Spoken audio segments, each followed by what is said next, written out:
A French premier should have said in 1933, as I certainly would have had I been French premier, "The author of Mein Kampf, which contains this and that, has become German chancellor. This man cannot be tolerated as a neighbor. Either he will have to disappear, or we will start marching." That would have been completely logical, but it was not done. They let us be, and we were able to proceed unhindered through the zone of risk. Joseph Goebbels at a press conference in 1940. Welcome to the history of the 20th century.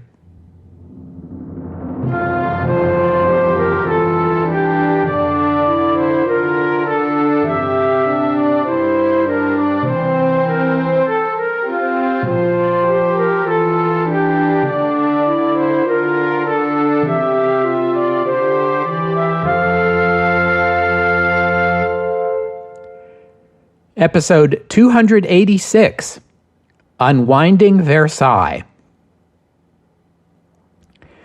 In 1933, the new British ambassador to Germany, Sir Eric Phipps, told the British Foreign Office that if you thought about the new German chancellor solely as the author of Mein Kampf, that left you no option except war. Joseph Goebbels later admitted the same thing in the quote I just read to you. With the benefit of historical hindsight, we can say today it would have been for the best for everyone if Britain and France had immediately gone to war with Germany, or at least threatened war with the goal of removing Hitler from the chancellorship. Of course, world leaders of the time didn't have our historical hindsight. Hitler's accession to the chancellorship of Germany was a cause for concern, to be sure, but war? The lesson of 1914 was that even small squabbles between nations can blow up horrifically. No one wanted to go through that a second time. Also, the Western democracies were in 1933 mired in the depths of the Great Depression. Tax revenues were shrunken, along with the economy, and in Britain, as in most countries, the government was looking for ways to cut expenditures. Any sort of mobilization or military buildup would only make balancing the budget that much more challenging. Also keep in mind that in 1933, when Hitler became chancellor, Mein Kampf was 9 years old. Even Hitler seemed embarrassed by it. Publicly, he dismissed it as the ruminations of a man in prison with nothing better to do. Privately, he said that if he had known in 1924 that he was going to be chancellor in 9 years, he never would have written it. Nevertheless, after Hitler became chancellor, there was a great deal of interest in the book in Germany, and sales soared. It became a popular wedding present in the Germany of the 1930s. Hitler earned enough income from royalties that he was able to buy himself a nice little vacation home in the Bavarian Alps and upgrade it into something really special. But that's a story for another episode. Another reason the international community was not unduly alarmed by Hitler's becoming chancellor was that the new German government certainly did not sound very threatening.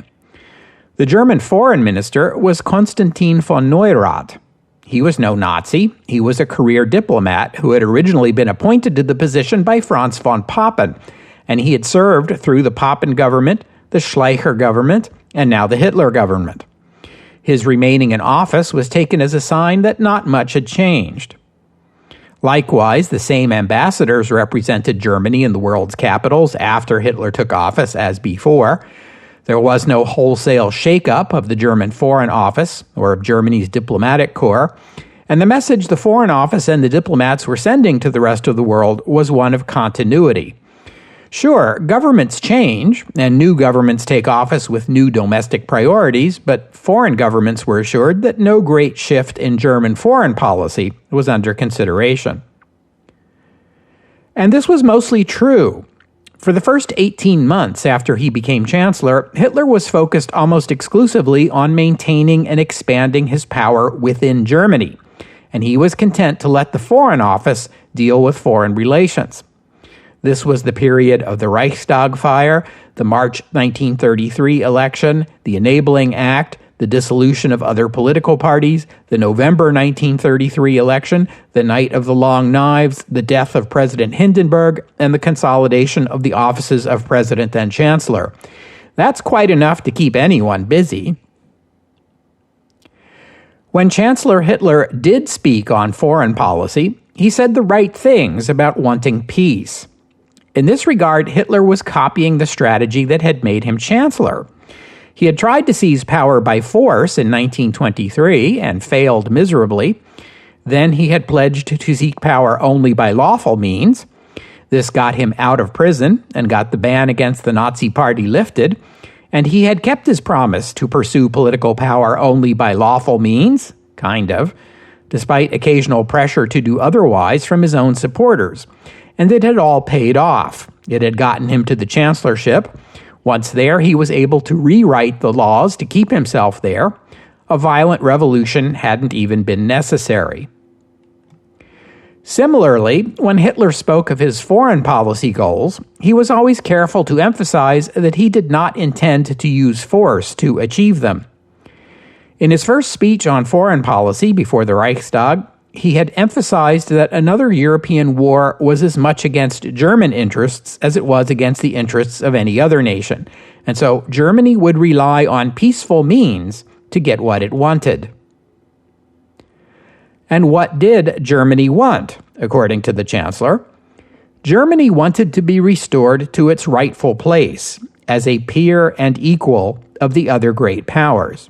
No better, but no worse. This was a very big promise. Hitler was telling the German people that he would undo the hated Treaty of Versailles and replace it with a new international framework that was more just and treated Germany more fairly, and he was going to do it without resorting to war. It was also a very popular promise. Germany was also suffering the effects of the Great Depression, and the German people were no more enthusiastic about another war than were the populations of Britain or France. If anything, the German people had more reason to oppose another war. Public opinion didn't matter as much in Nazi-dominated Germany as it did in democratic France or Britain, but it did matter some, and the public was quite happy to hear what Hitler was telling them. But could he pull it off? Hitler was very fortunate in that his negotiating partners, France and Britain, were willing to indulge him. Remember that the Treaty of Versailles had never truly been accepted by the Germans. The Weimar government had been forced to ratify the agreement at gunpoint, literally, since the Allies were threatening to restart the war if Germany didn't sign what was presented to them. No ifs, ands, or buts, and no negotiation.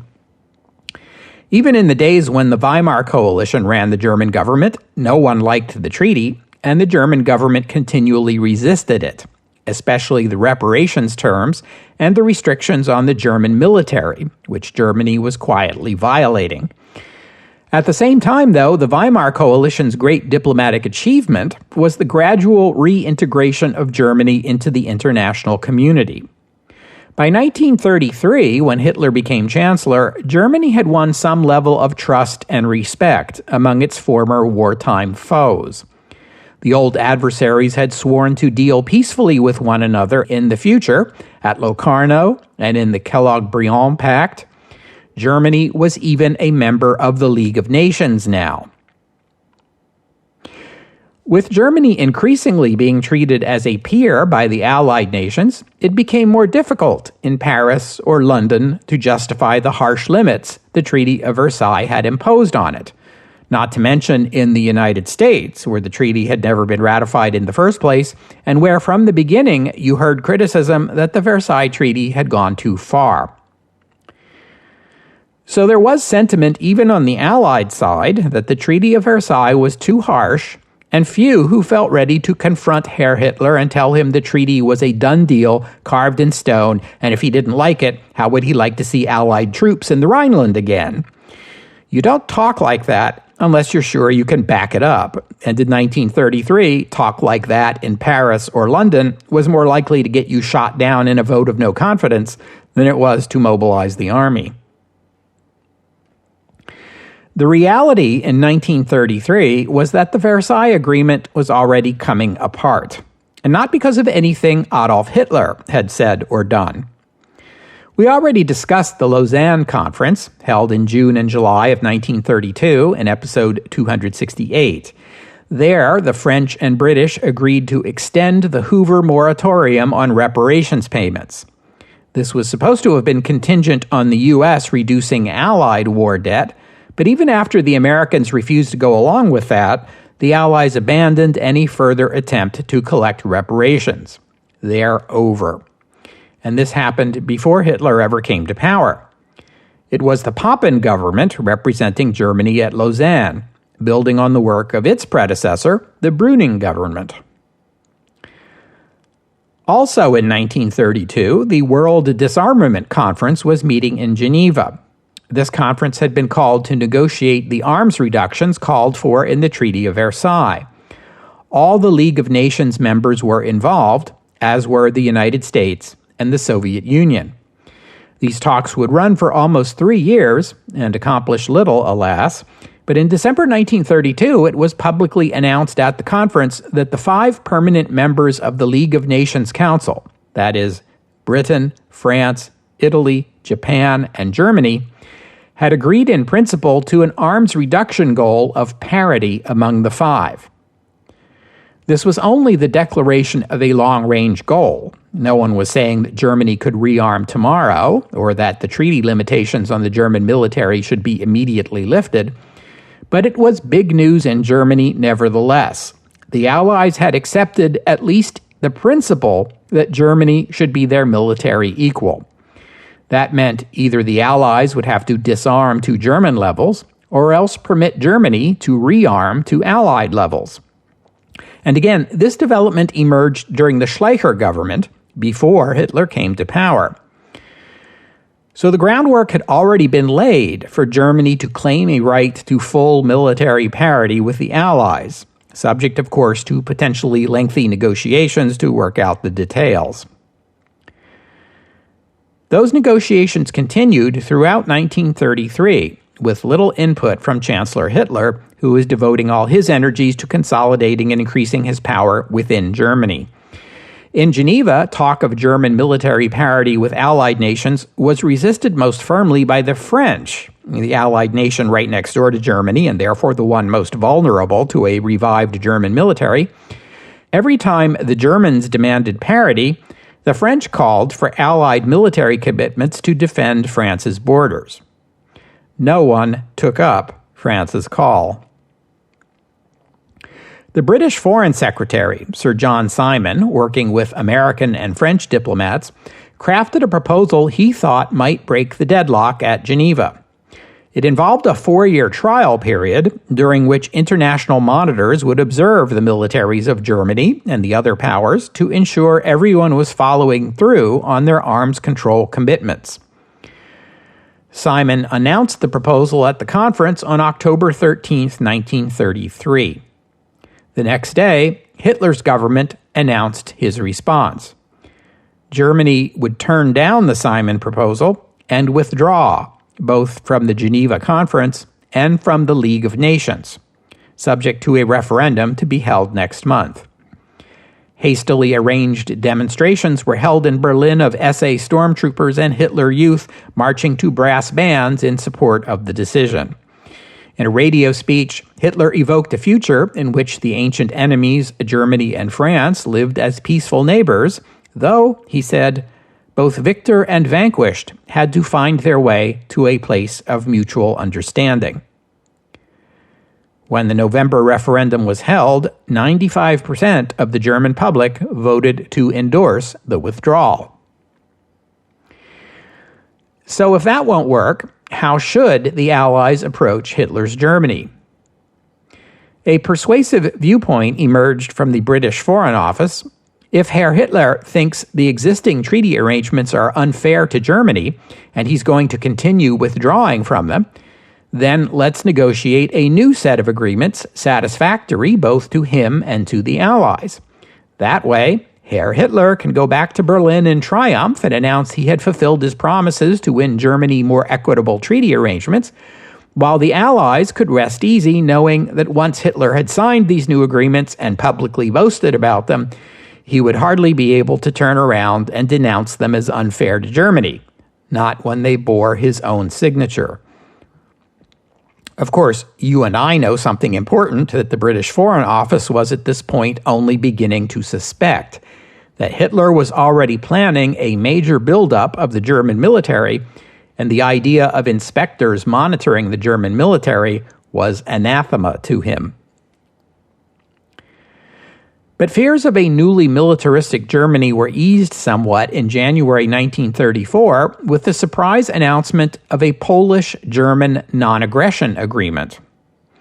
It was a simple joint declaration of the governments of Germany and Poland that both nations forswore the use of force against each other, would normalize relations, and would pledge to resolve their differences by diplomatic means.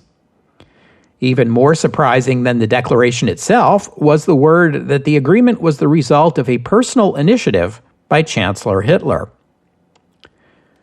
Germany and Poland had not previously had diplomatic relations, and Germany had enforced high tariffs on Polish coal and other imports that were effectively a trade embargo. Questions around the administration of the Free State of Danzig had previously had to be discussed through the League of Nations, since Poland and Germany had no direct diplomatic contact. Now, all of this was to change. Poland and Germany also both had non-aggression pacts with the Soviet Union. So on the face of things, peace in Eastern Europe was now secured by a series of agreements similar to the Locarno treaties that protected the borders of Western Europe. And the announcement of this new agreement was hailed as a step forward in securing the European peace. In fact, the agreement omitted a key detail. It was not the Locarno of the East that Poland had previously called for, because the German side had pointedly refused to declare its acceptance of the Polish border. That was one of the questions that was supposed to be resolved by those future negotiations. And when you consider this agreement in the context of Germany ending its secret military cooperation with the USSR, it looks more like a German tilt toward Poland and away from Russia. It was also an effort to pry Poland away from its alliances with France and Czechoslovakia. Still, peace was peace, and any time nations pledged not to resort to armed force, that was a good thing, right? Also, Germany's increasing determination under Hitler to pursue its own course and distance itself from the Soviet Union opened the way for a French-led initiative to invite the USSR to join the League of Nations. The Soviet Union had never been a member of the League, although Soviet diplomats sometimes sat in on League meetings as observers, often alongside U.S. observers. 29 other League members joined with France in extending the invitation. The final vote at the League was 39 in favor of Soviet membership and 3 opposed: the Netherlands, Portugal, and Switzerland. The Soviet Union was also given the 5th permanent seat on the League Council, the one that had been vacated by Germany.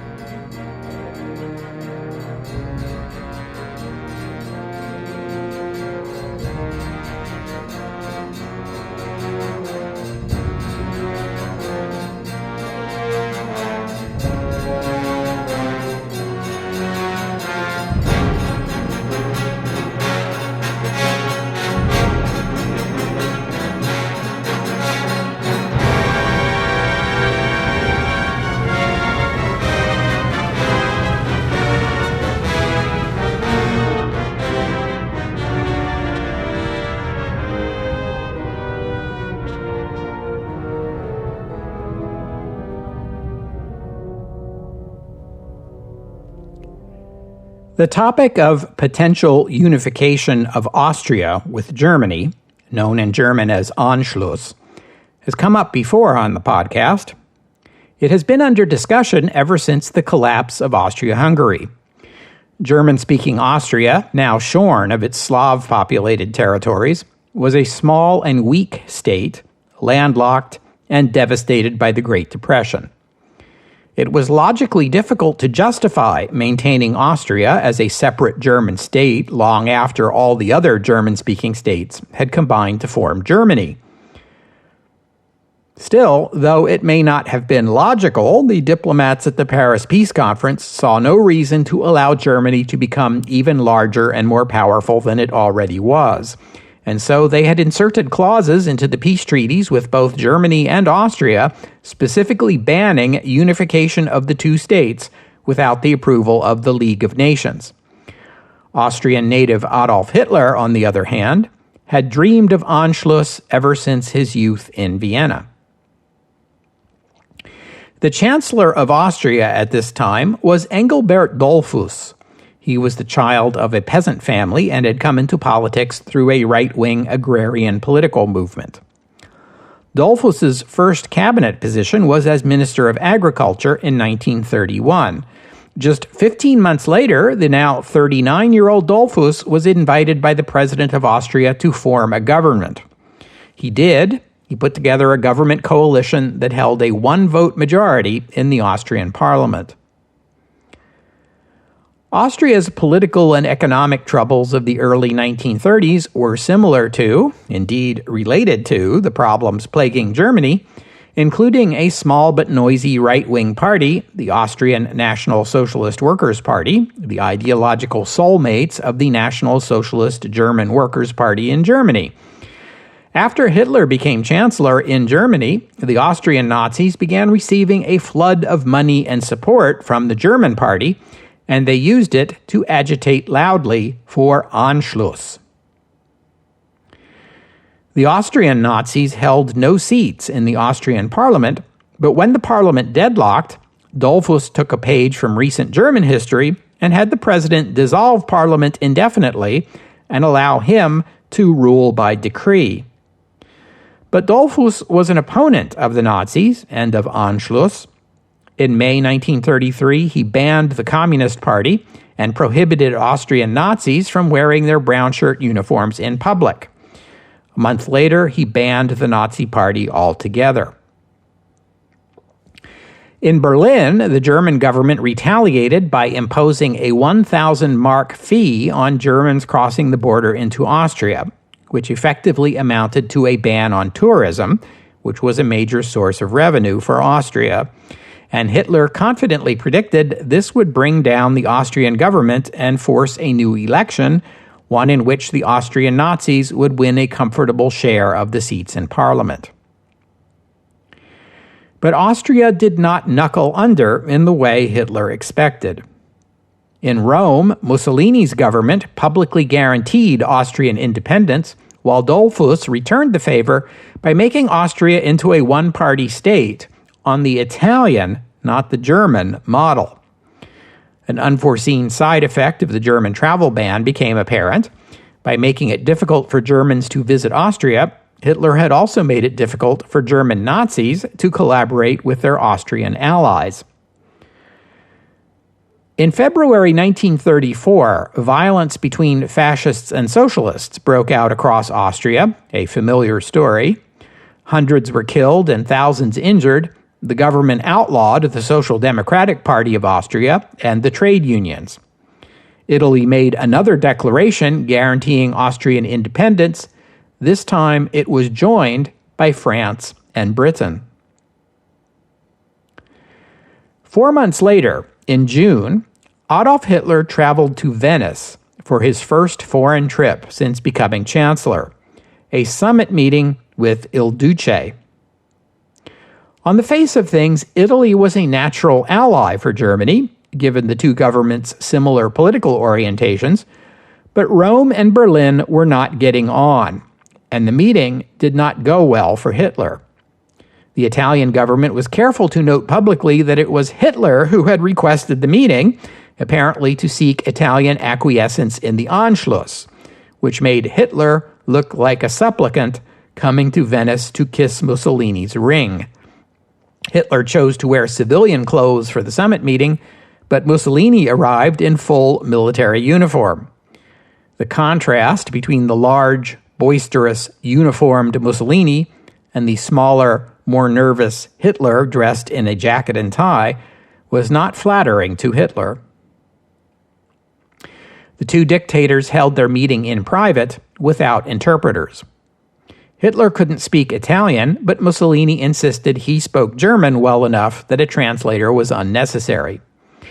However, Mussolini didn't speak German all that well, and he had difficulty understanding Hitler's accent.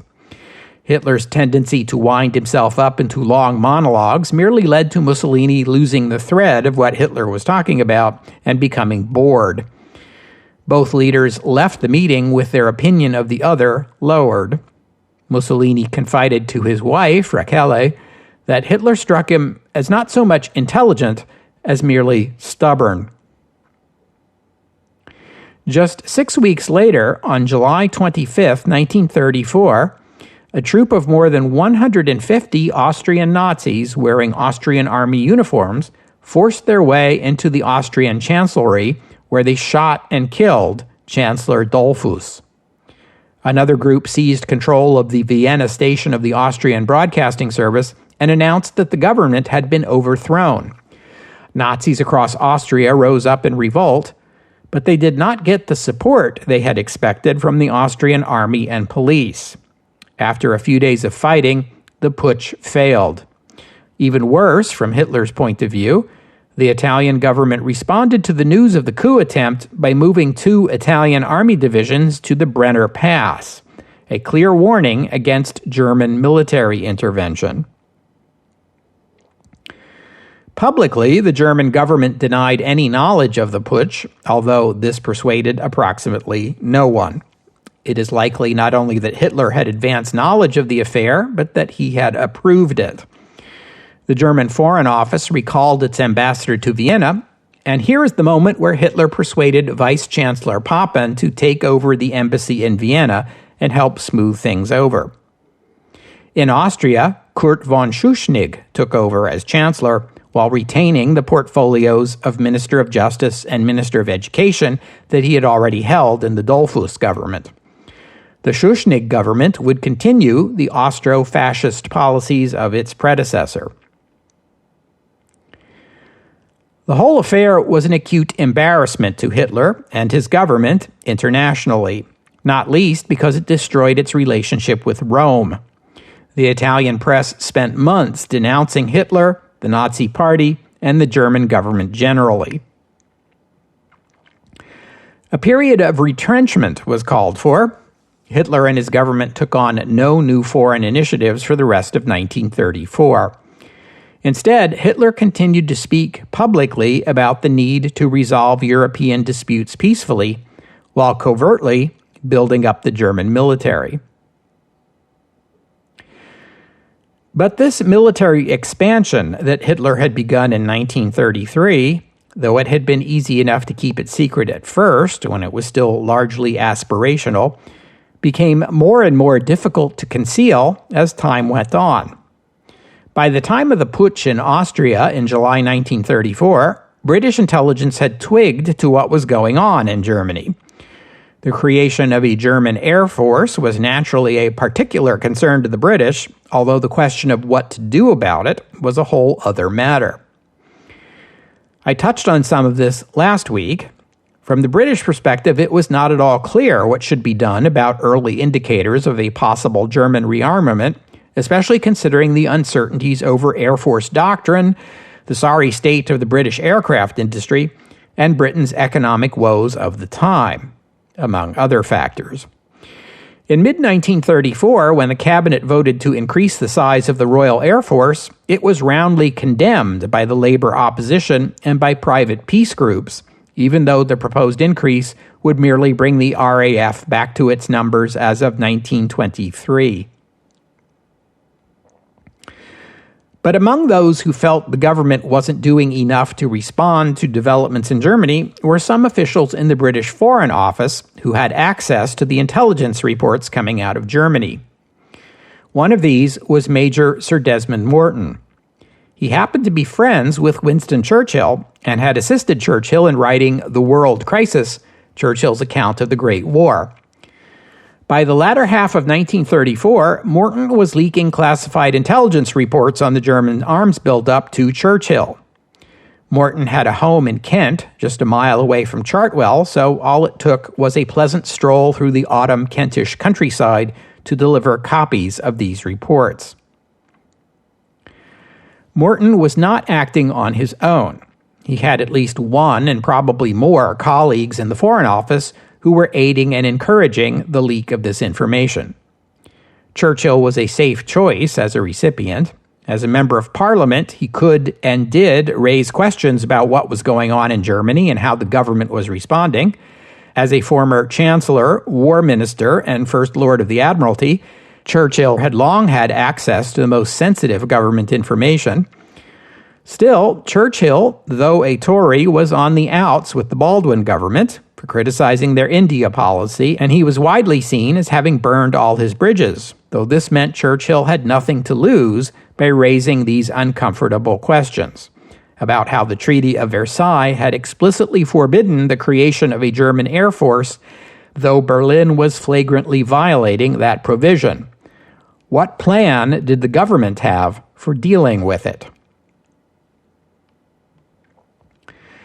In a speech broadcast on the BBC in November 1934, Churchill said, "I am afraid that if you look intently at what is moving toward Great Britain, you will see that the only choice open is the old grim choice our forebears had to face, namely, whether we shall submit or whether we shall prepare, whether we shall submit to the will of a stronger nation or whether we shall prepare to defend our rights, our liberties, and indeed our lives."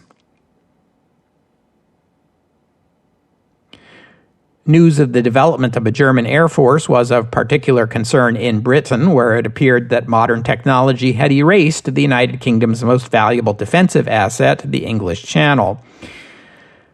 Now, not only was it possible for an enemy to strike the British homeland without first defeating the Royal Navy, but as a quick glance at the map will tell you, one of the first targets aircraft coming into Britain from the continent will encounter is the sprawling metropolis that is London and its surrounding boroughs.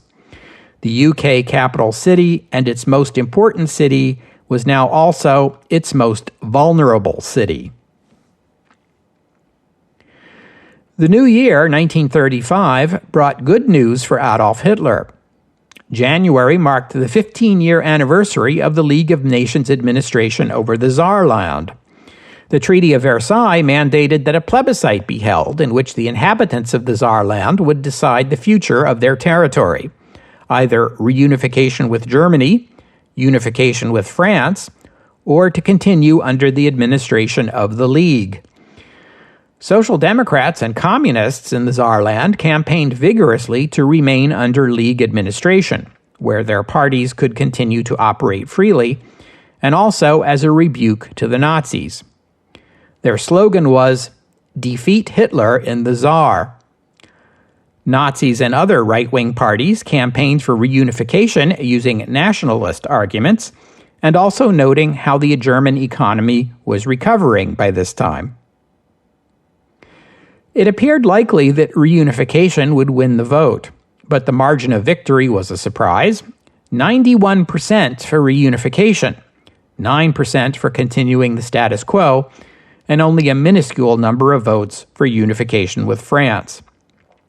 It was a decisive endorsement of Hitler and his policies and a repudiation of the Communists and the SPD, as most of their voters had apparently abandoned them.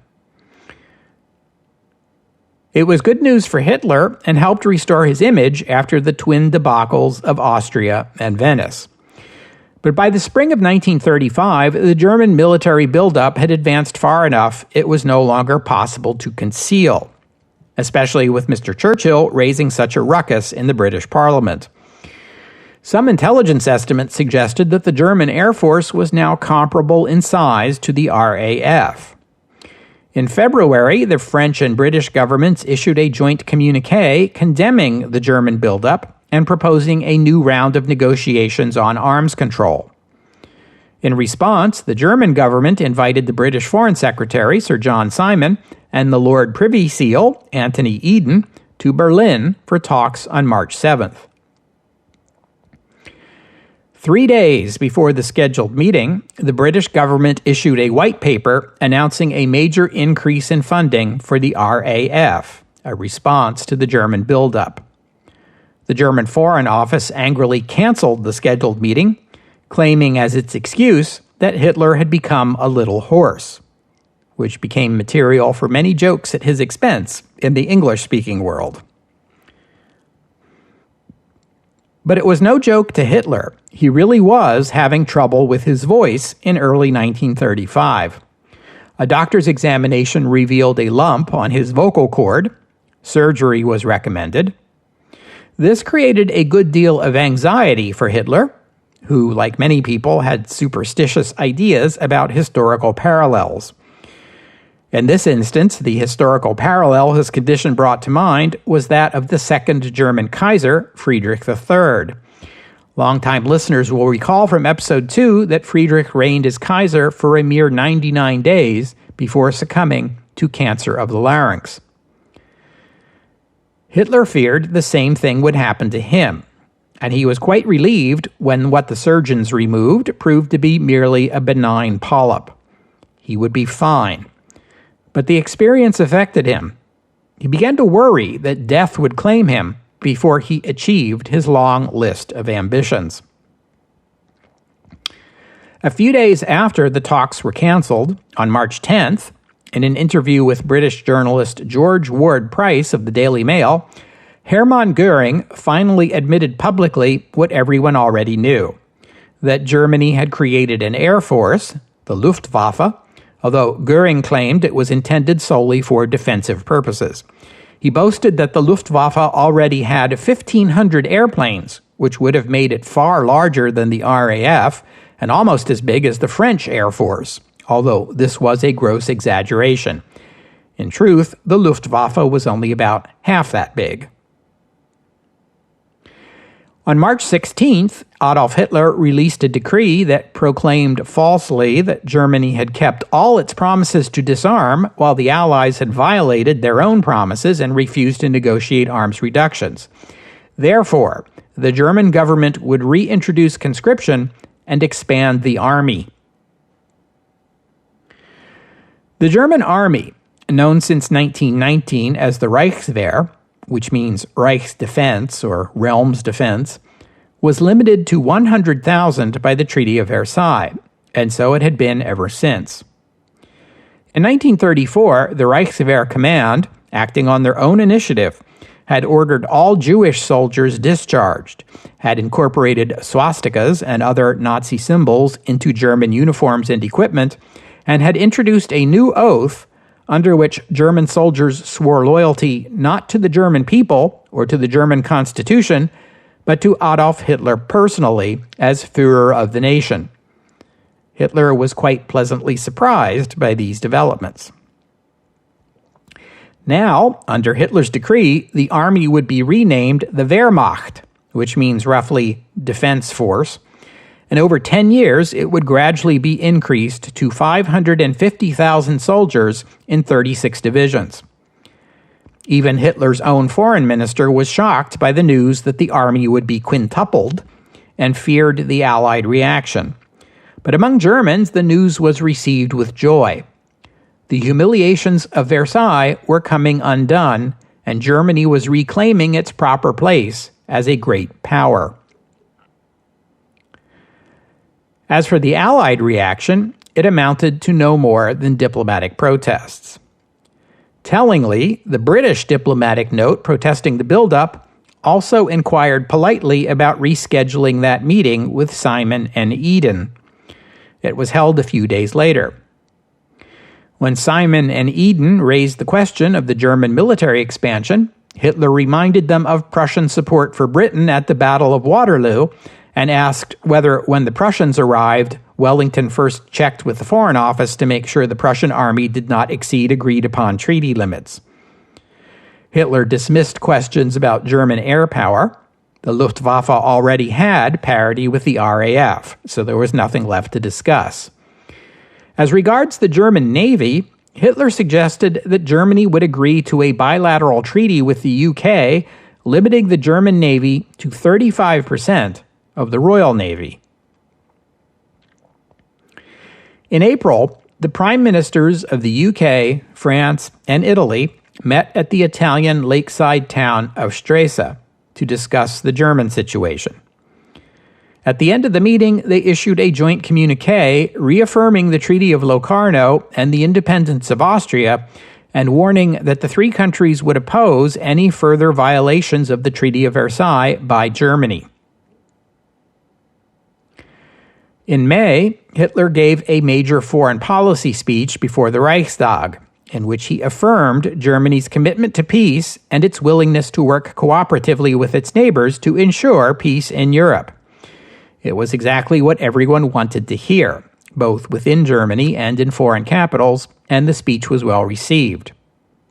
The British government invited Germany to open talks on that Anglo-German naval agreement Hitler had proposed in March.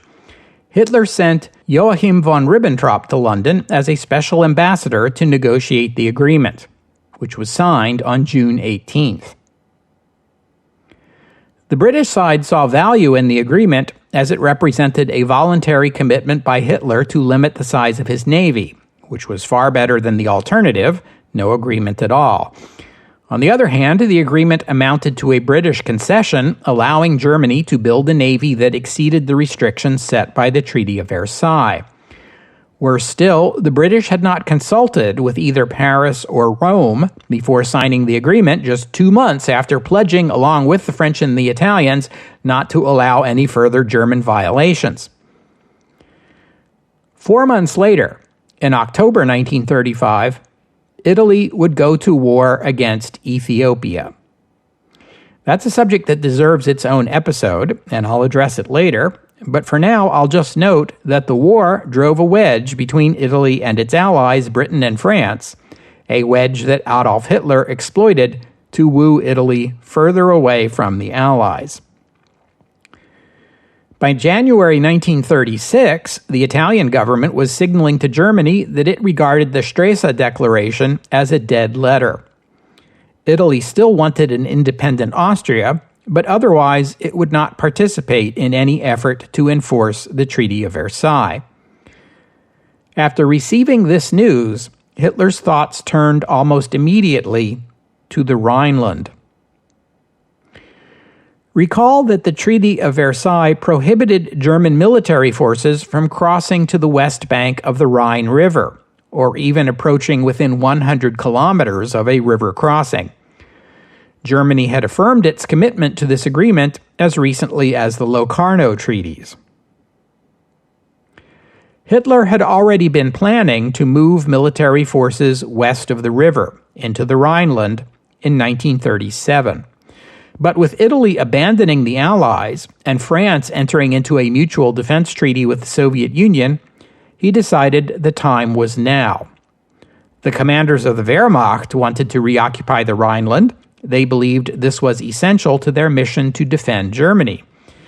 But the military and the Foreign Office feared Allied reprisals.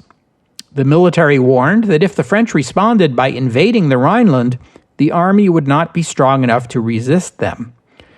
The Foreign Office warned that Allied economic sanctions against Germany would hit hard and might force an end to the military buildup. But Hitler dismissed these concerns. Part of the reason may have been domestic politics. The German economy was rebounding, in large part because of government spending on the military buildup, but the civilian economy was taking a backseat to military needs. Even as Germans had more marks in their pockets, there were shortages of food and consumer goods to spend them on. A foreign policy win would help quiet the grumbling. On March 1st, 1936, Hitler made his decision. The army would move into the Rhineland the following Saturday, March 7th, with preparations to be kept secret until then. Even the cabinet was not informed. Hitler appeared before the Reichstag at noon on Saturday to make the announcement. He blamed the recently signed mutual defense treaty between France and the Soviet Union, denouncing it as a violation of the spirit of Versailles and Locarno. Therefore, in the interest of self-defense, Germany must reclaim its full sovereign rights over the Rhineland. Only about 20,000 German soldiers crossed the river, and only 3,000 of them took up advanced positions near the border, and they were under strict orders to withdraw immediately in the event of any French military response. But such a retreat would have been a major embarrassment for Germany, not to mention a huge personal humiliation for Hitler. Hitler described the next 48 hours as the most nervous moments of his life. This is the zone of risk, Joseph Goebbels later talked about. Germany had laid out its ambitions, but did not yet have the military clout to back them up. The French did not invade. French Army Command overestimated the strength of the Wehrmacht and doubted their ability to force a German withdrawal. By Monday, it was clear in Berlin that nothing was going to happen. The League of Nations Council met and condemned the German move, but took no further action. In Germany, the public was jubilant. They admired Hitler's daring, and even more, his ability to get results. Hitler, it seemed, succeeded at everything he tried.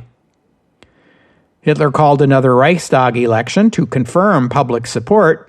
These elections were, by this time, just empty gestures, but even so, the Nazi Party won 99% approval, suggesting widespread public support.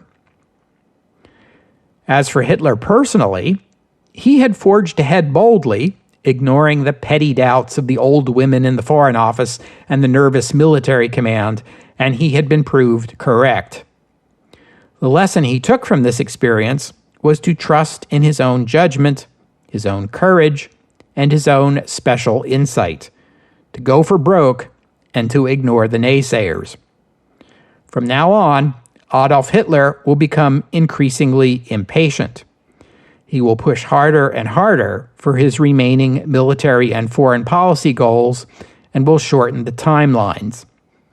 Some of this was driven by his superstitious fear that he might not live a normal lifespan. And he will interpret any reservations by his subordinates to be evidence, certainly, of poor judgment, perhaps outright disloyalty. Meanwhile, the broader German public would merely shake their heads admiringly and let him have his way. After all, it sure seemed like he knew what he was doing. We'll have to stop there for today. I thank you for listening, and I'd especially like to thank Mr. Bianchi Writer for his kind donation. And thank you to Rebecca for becoming a patron of the podcast. Donors and patrons like Mr. Bianchi Writer and Rebecca help cover the costs of making this show, which in turn keeps the podcast available free for everyone. So my thanks to them and to all of you who have pitched in and helped out. If you'd like to become a patron or make a donation, just visit the website, historyofthe20thcentury.com, and click on the PayPal or Patreon buttons. The podcast website also contains notes about the music used on the podcast. Sometimes it's my own work, sometimes it's licensed, but many times the music you hear here is free and downloadable. If you hear a piece of music on the podcast and you would like to know more about it, including the composer, the performers, and a link to where you can download it, that would be the place to go. While you're there, you can leave a comment and let me know what you thought about today's show. Next week is a bye week for the podcast, but I hope you'll join me in 2 weeks' time here on the History of the 20th Century for the first of 2 episodes on the evolution of animation in cinema. When comic strips went to the movies, they began moving themselves in 8-minute tidbits. That's in 2 weeks' time, here on the History of the 20th Century. Oh, and one more thing. Adolf Hitler called the signing of the Anglo-German Naval Agreement in 1935 the happiest day of his life. Hitler had grand ambitions for Germany's future, but conflict with Britain was not one of them. Ideologically speaking, Hitler had no quarrel with Britain. In fact, he was hoping for some kind of alliance between Britain and Germany, or failing that, at least some kind of non-aggression agreement. To the British, the agreement was an arms control measure meant to avoid another shipbuilding race like the one Britain and Germany had gone through before the Great War. To Hitler, it was an implicit non-aggression pact. In exchange for Germany's explicit promise not to challenge British naval supremacy, Britain was implicitly promising to give Germany a free hand in continental Europe. Or at least Hitler hoped that was the direction the Anglo-German relationship was heading. In his view, Britain's own self-interest would lead it into a closer relationship with Germany. By 1937 or 1938 at the latest, Hitler would come around to the view that Britain would remain hostile to Germany whether that was in its interests or not, and in 1939 he would renounce the naval agreement. Even so, by that time the Germans had not yet reached even the 35% threshold, so the agreement had no real effect on the size of the German Navy.